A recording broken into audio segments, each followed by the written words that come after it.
Environmental rights civil society organizations in Nigeria and the West African sub-region have condemned decades of environmental degradation and deception during the second edition of the West Africa Climate Justice Roundtable in Abuja.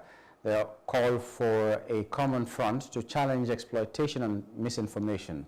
The largest impact of climate change is migration, as many parts of the sub-region are displaced, forcing them to seek alternative livelihoods.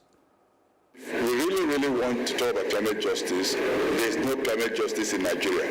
If there's climate justice in Nigeria, there will be no gas flaring. If there's climate justice in Nigeria, oil spills would stop, and there will be an audit of the entire oil belt. If there were climate justice in Nigeria, how can oil well be burning for 5 years and government is doing nothing about it? There is no climate justice in Nigeria, so we're demanding for climate justice in Nigeria, just like we are demanding for the whole West African region and the entire African continent.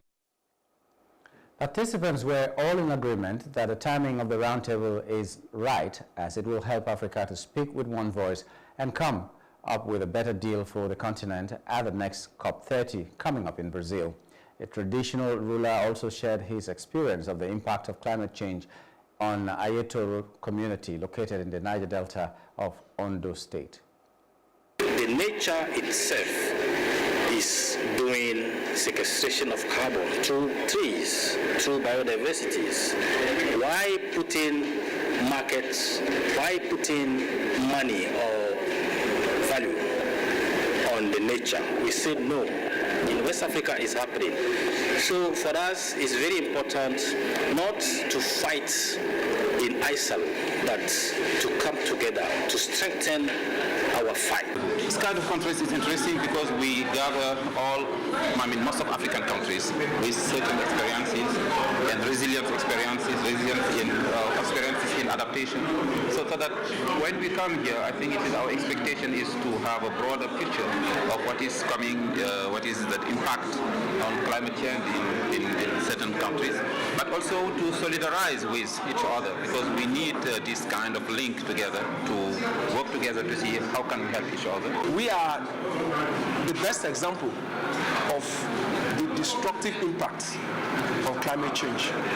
Right now, the beautiful community that was described just now, 80% of it have been wiped out. Not just the land, the houses, industries, schools. We realized that water level started to rise beyond the boundary that nature placed for it. And with this water rising, it came with turbulence. And this turbulence was what was eating away the shores until it started destroying houses. We have been having rain for 14 days non-stop, which is... Hello, hope you enjoyed the news. Please do subscribe to our YouTube channel and don't forget to hit the notification button so you get notified about fresh news updates.